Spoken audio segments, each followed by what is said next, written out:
Pierre-Amand Landry, né le 1er mai 1846 à Memramcook au Nouveau-Brunswick, Canada, et mort le 28 juillet 1916 à Dorchester au Nouveau-Brunswick, a été enseignant, avocat, juge et homme politique canadien. Il est une figure majeure de la Renaissance acadienne. Diplômé du Collège Saint-Joseph, habile à la fois en français et en anglais, il est également un très bon orateur.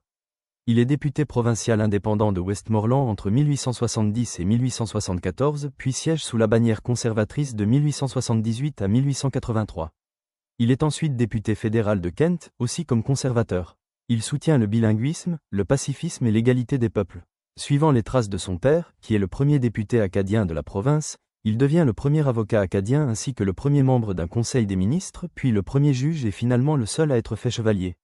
Sa carrière politique commence durant la question des écoles du Nouveau-Brunswick, une période de tension ethnique et religieuse.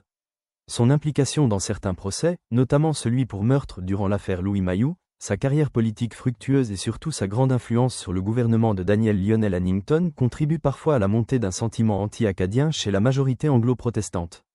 Il en ressort toutefois avec la réputation d'un défenseur de la cause acadienne tout en gagnant le respect pour son intégrité, à la fois chez les anglo-protestants et les catholiques irlandais et acadiens.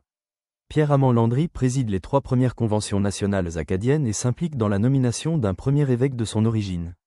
Malgré ses premières pour un Acadien, Pierre-Amand Landry a tour à tour refusé un poste de sénateur, de Premier ministre du Nouveau-Brunswick et de lieutenant-gouverneur du Nouveau-Brunswick. Sa santé fragile puis son cancer, la dépression de son épouse Annie ainsi que sa crainte que la renaissance acadienne soit trop rapide aux yeux de la majorité anglo-protestante ont influencé ses décisions.